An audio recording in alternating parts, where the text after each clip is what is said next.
Alright, so it's a video to maybe possibly help some people. Might work for some people, might not work for others. But your Hemi powered vehicle won't start. Everything powers on, it just won't start, right? You get your foot on the brake, press the start button, nothing. Just goes over to accessory. Press it again, just goes to run. Nothing. Press it again, just shuts off. Everything powers on, it won't start, right? You know it's not your starter or whatever. This fix is probably not highly likely for everybody, but first thing you want to do is check your fuses. Now, these two fuses going bad together, like if this one goes bad by itself, it's not going to cause the problem. If this one goes bad by itself, it's not going to cause the problem. But if they both go bad at the same time, it can cause this. This is fuse number 36. This is fuse number 5.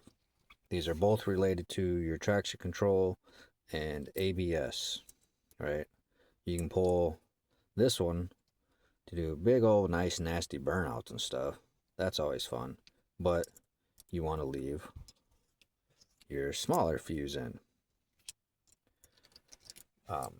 But yeah, check these fuses. I'm gonna go plug them back in. These are good. I'm gonna go plug them back in and show you that the car fires back up. No problem.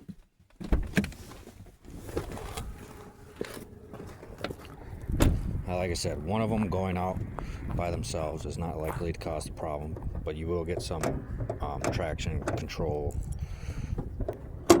related lights on your dash. So you go ahead, plug that one back in, number 5. Let me go ahead and plug this one back in. This is fuse number 36. I know it's the wrong fuse, but give me a second. It's the right amperage, so that's all that matters to me here. $300 Hemi right there, guys. Yep. That's all I paid for that bad unit under the hood. I'm the only person in the world out here dogging a $300 Hemi. Now, I did pay more for the car, but I only paid $300 for the motor.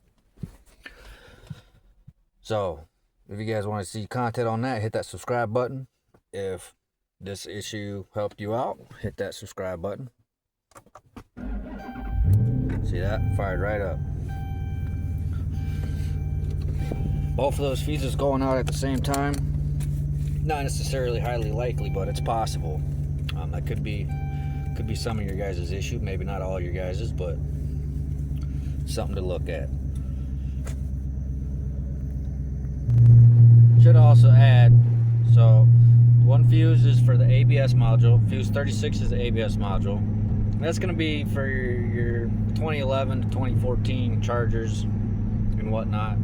Now your fuse numbers and locations may be different, but it'll be related to the ABS module and the stability traction control system. Those two fuses that you'll look for. So you just pop your hood, take a look at your fuse panel, find out which numbers you need for your said vehicle on that issue.